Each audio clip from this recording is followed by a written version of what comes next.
Graduation season is winding down, and tonight we have the story of a graduate from Wisconsin who closed a chapter of her life with an extraordinary act of kindness. Here's Steve Hartman on the road. According to many of her senior classmates here at Waunakee High School in Wisconsin, 18-year-old Molly Schaefer was a loner. Haven't talked to her in years. We've never hung out. Not a lot of kids did hang out with her. That wasn't always the case. Back in elementary and middle school, before her social anxiety kicked in, Molly says she was much more engaging. There was a connection there at some point. And it was gone now. Yeah. And I don't know, I really wanted to just talk to them again or be seen again.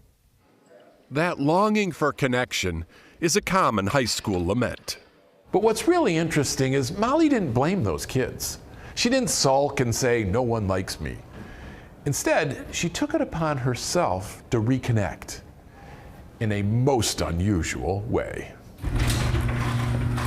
Just about every day, for hours a day, Molly would climb to a loft in her garage and try to paint her way out of her isolation by painting portraits of all those kids she used to know. The time and effort is incredible. She did 44 paintings. It's truly unbelievable is what it is. Put in about 13 hours each. I was so touched. 600 hours total. It's one of the coolest things I've ever seen someone do, especially for someone you aren't that close with.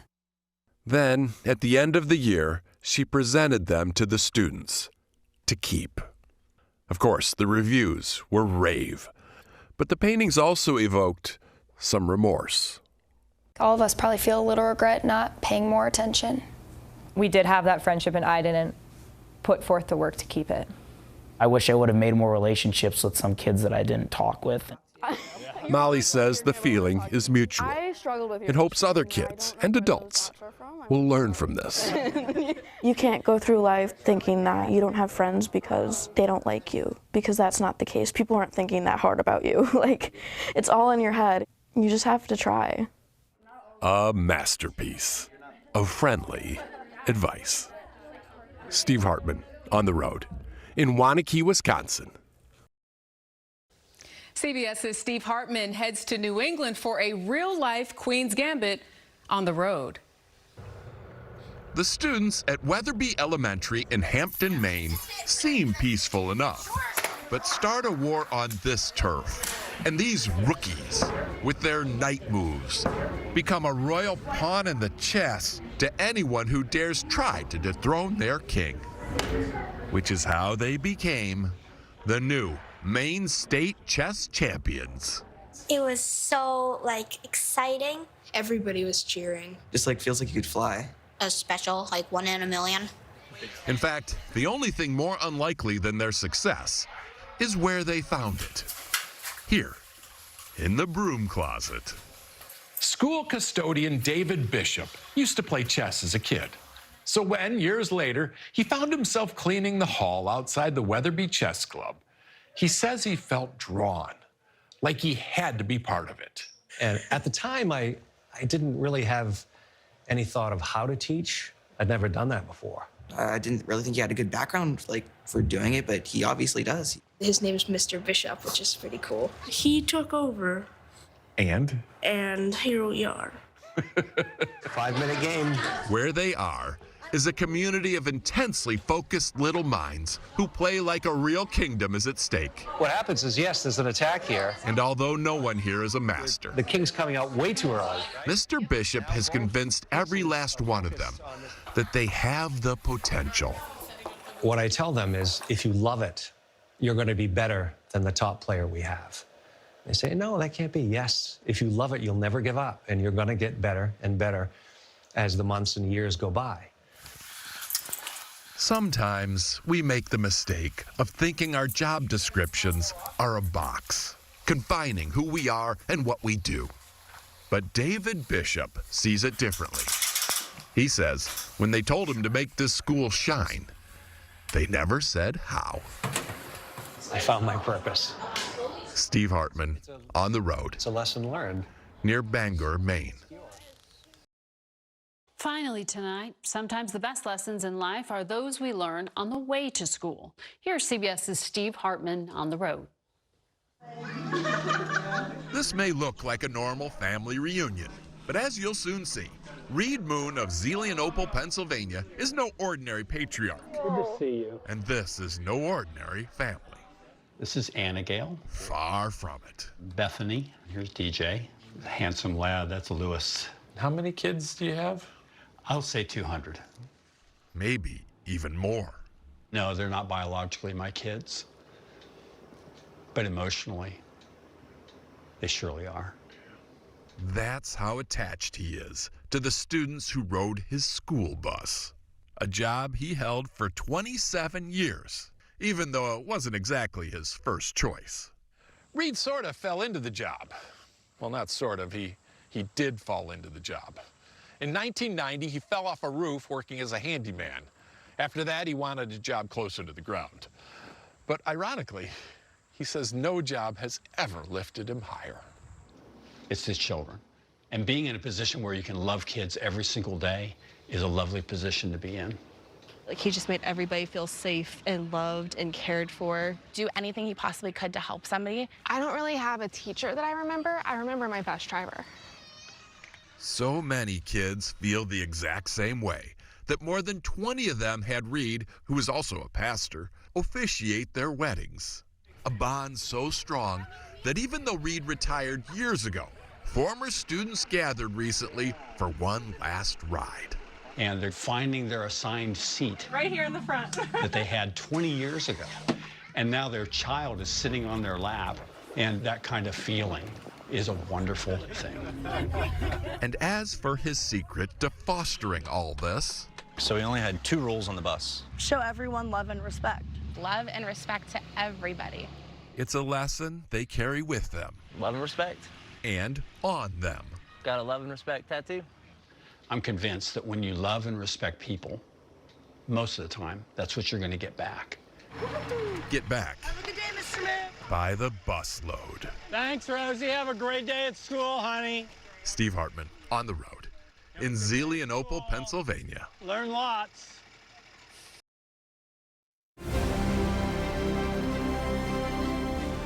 Finally, tonight's Heart of America, and this is a good one. Meet a 7-year-old Angel, as in Max Angel from Malden, Massachusetts. Max is a first grader at Linden STEAM Academy, and he's still learning how to read and write. But he's already getting extra credit for his quick thinking during a medical emergency. When Max's pregnant teacher, Jessica Mulo, passed out during a lesson, well, he rushed to the nurse's office to get help. Max says this was a lesson he learned at home. My dad helped me because he taught me to help others. And if I didn't help, I knew that that could have ended better than it happened. Well, thankfully, Miss Mulo and her baby are doing fine, and Max was given an award for his bravery. What a kind and courageous young boy. Max Angel, tonight's Heart of America. CBS's Steve Hartman's on the road tonight, putting a bow on the week with a story of a very special gift. It hit him out of the blue. Francis Aproku, custodian at James Madison High School in Vienna, Virginia, says he was walking through a parking lot earlier this month when he saw something that literally brought him to his knees. My leg started shaking. I can't stand. I can't stand. I was panicking, and I have to get myself on the floor, and I was crying. You're crying? Yeah. Hey guys, get him up. He's okay. Laid out, flat on the pavement, crying. Tears of joy. The trail of these happy tears starts here with a group of sophomore football players.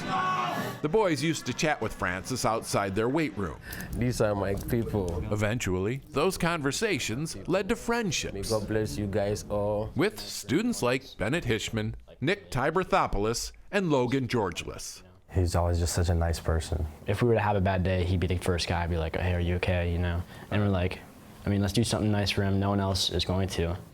And that's when they asked Francis, if you could have one splurge, what would you buy? I said, what? Why do you want to know? Did you answer their question? Yeah.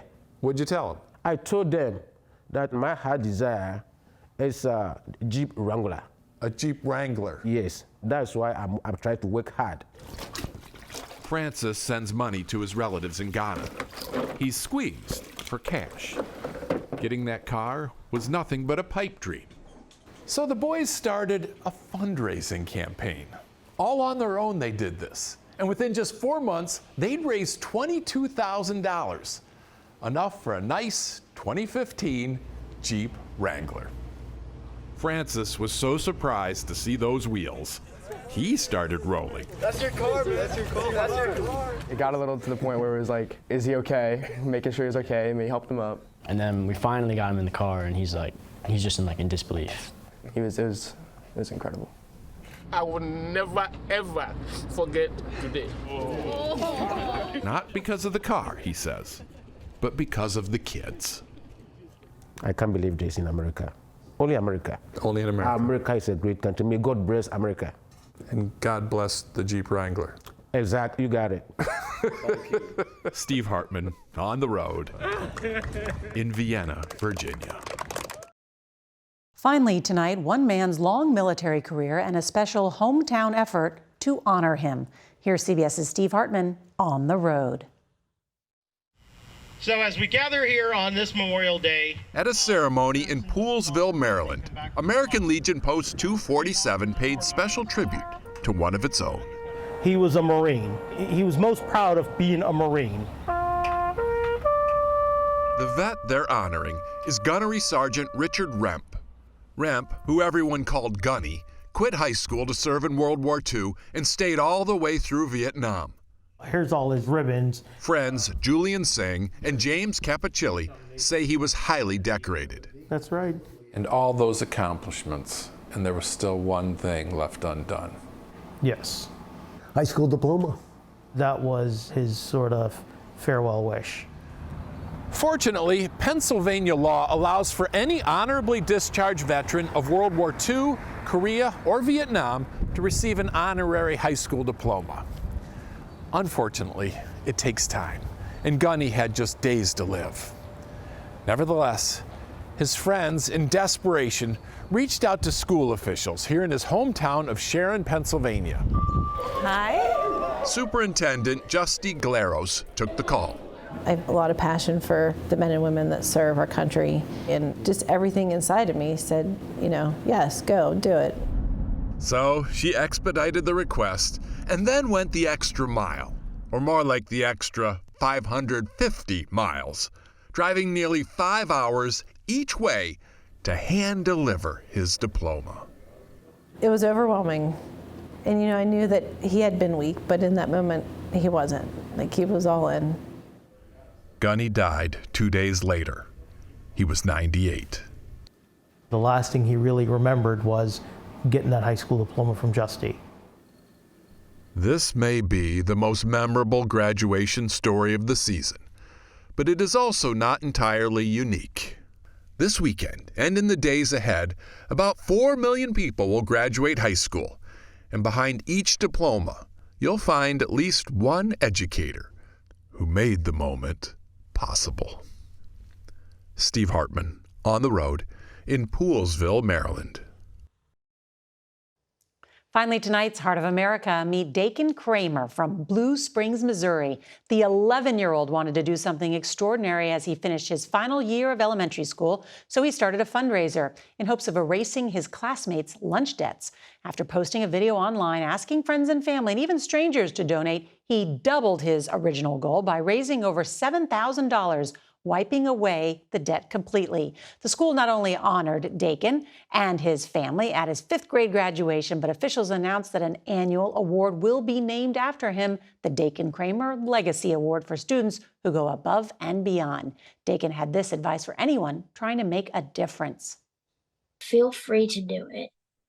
And don't just do it for the attention. Do it because it matters and you want to try to make a difference. And he cares about his classmates. Dakin Kramer, tonight's Heart of America. Finally, tonight's Heart of America. Texas school custodian Lucino Perez getting a much-deserved new set of wheels. Students and parents at Amy Parks Heath Elementary near Dallas gathered today to deliver the surprise. Perez's car was recently stolen and wrecked, leaving him without a ride. Well, the community was driven to act, launching an online fundraiser. And today, Perez and his family, look, they were in tears as he received the keys to his new Chevy with a big red bow on top. Organizers called it a small thank you for everything he has done to care for them. We set a goal at 5,000, and I didn't even think we would hit 5,000. Within an hour, we raised over $5,000, so I bumped it up to 10, and within 24 hours, we had gotten to $21,000. Custodian Lucino Perez, he is tonight's Heart of America. An old school in New Jersey now looks like new, thanks to a principal who literally built a better tomorrow for her students. Here's CBS's Meg Oliver. Good morning, 13th Avenue School students. 2 years ago, when Principal Talia Brownridge Smith took over 13th Avenue School in Newark, it wasn't pretty. It didn't look like the type of school that I would want to attend. Paint was peeling, chairs balanced on milk crates, and no poops on backboards. Have a good day, you all. The elementary school principal with 3 Ivy League degrees quickly spearheaded a long renovation. I was ready and available weekends, nights, everything. The Board of Education used federal funds for the $2.7 million makeover. Smith used her determination to pull it off in just a year. Today, the school shines in Panther black and gold. Everything has been redone, from the gym and modern media center to a state-of-the-art auditorium with new drama classes for students like Jemiah Johnson and Jameer Smith. I have more stuff to do. I feel more confident in myself now. The walls are cleaner. We got Panthers everywhere. Smith studied pre-law before changing to education. For the Newark native, landing this job was a full circle moment. Newark means everything to me. It's my city. I'm really super excited about being able to contribute back to it in the way that it has contributed to me. A contribution she's confident will take her students to new heights.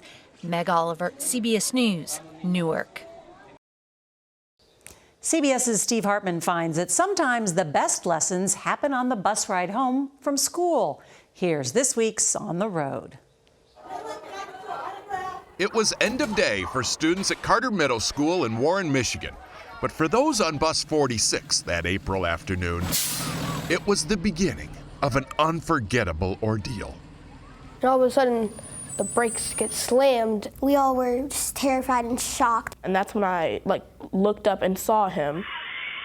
7th grader Dylan Reeves had grabbed the steering wheel. Soon after, police called the boy's father and stepmother, Steve and Iretta. Are you the parent of Dylan Reeves? And I said, yes. And I go, what do you do? And he goes, no, this is a good phone call. Your son's a hero. He stopped the bus. Stopped the bus? What? What? The officer went on to explain, and security footage shows how Dylan noticed the driver was having a medical emergency and immediately sprang from his seat. I just knew what to do in that moment. The bus was swerving off the road. So Dylan took the wheel, hit the brake, and gained control of the situation, saving driver and students. Someone call 911. A true hero, no doubt. But we still had a question. Why didn't anyone else notice what was happening? Well, turns out Had my AirPods in. virtually every kid I was looking at my phone. was on a device. I was on my phone playing a little game. We hear a lot about the consequences of too much screen time. But one thing I never considered until now is the loss of situational awareness. What's happening around them? And yet somehow, at least one kid on that bus instantly recognized what was happening. Any guesses as to why? I know why, because my son does not have a cell phone. And Steve says that's the lesson here. What else are you going to do when you don't have a phone? You're going to look at people, you're going to notice stuff, you're going to look out the window. It's a very powerful lesson. Maybe change the world kind of lesson, I don't know. At least a save the bus kind of lesson. And they say reason enough to hold off getting him a phone for another day. How do you feel about that? Whatever. My parents are old school. But for good reason. I guess. Sometimes even heroes have it hard. Steve Hartman, on the road, near Detroit. Have you ever felt like you needed a pep talk at the end of another long work week? CBS's Steve Hartman goes on the road to discover, well, wisdom, it comes at any age. Here at Westside Union Grade School in Healdsburg, California, we found all the inspiration you'll ever need. Okay, 1, Just hit record. 3. If you're feeling deflated, do what you like best. It reinflates you. As we first reported in March, fabulous. Little unscripted motivational gems like that were collected and cataloged for this free telephone hotline. Hi, welcome to Pep Talk, a public art project by Westside School. If you're feeling mad, frustrated, or nervous, press 1. Go get your wallet and spend it on ice cream and shoes. Whatever your worry, they've got a solution. If you need words of encouragement, press 2. Be grateful for yourself. Whatever your insecurity, they'll restore confidence. If you need a pep talk from kindergartners, press 3. You can do it! The hotline is the brainchild of teachers Ashera Weiss and Jessica Martin. They thought family and friends might enjoy calling the number, but there's no way you could have imagined what happened. No, it was very shocking. After we first told this story, Pep Talk started getting up to 60,000 calls per hour, roughly 5 million total to date, and counting. The kids also set up an advice booth and are now writing a book. It turned into a big thing. Spread it all around the world. Miss Jessica is really good at making a hotline. I don't think it's her. I think it's you guys. Okay. People in our school did a great job. They sure did. You guys gave a gift to the world. Adults support children, but we don't really celebrate how much they support us. And to be able to be comforted by them gives us great hope that maybe we're all going to be okay. And if you ever doubt that, you know who to call. Be happy! Steve Hartman, on the road, I'm so proud of you. in Healdsburg, California. Tonight, the story of a school worker who's being honored for doing so many little things that make a big difference. CBS's Steve Hartman goes on the road. When folks in Swedberg, Missouri decided to name their elementary school building, everyone knew it had to be named after someone truly special. You have your name on a building, that's huge. It has to be someone that you just know would be right. That makes you think of when you think of good. Throughout history, there have been many national figures who fit that bill. Also, lots of famous Missourians who would have been great choices to celebrate and inspire. But in the end, they went with Claudine Wilson. Who is that, you ask? You wouldn't believe. Meet school custodian Claudine Wilson. You can get her like a vacuum and she'll appreciate it because she really likes cleaning. Yeah, she's like in the zone. She focuses. And she's just really dedicated herself to this school. So much so that over the past 30 years, she has taken on a busload of additional responsibilities. Morning. From transportation coordination, how are you guys today, to lunch duty, to landscaping. From facility operations to fill-in operator. Swedberg School, janitor speaking. Can I help you? And the next thing I know, I was leaving at 6 in the morning and getting home about 7:30 at night. And what's your motivation for doing all that? The kids at your heart. That's what makes Claudine what she is. School board president Chuck Boren. These kids get sick. You think they go to the nurse to start with? They go to her. If they had a bad night, they go to her. I mean, and she's there for each and every one of them. And all that is why the school board voted unanimously for the new name. And why today, there's really only one person in this whole community who remains unconvinced that Claudine deserves this honor. Claudine. It touches your heart, but I don't think my name needs to be up on a building somewhere. So we'll add humility to one of the reasons why you should be up there. In America, building names often inspire greatness. You done a good job this morning. And Swedberg, Missouri is no exception. They just define greatness a little differently. Would you want to be like her? Yeah. That's what everybody should want to be, you know? That's what I would want to be. Steve Hartman, on the road in Swedberg, Missouri.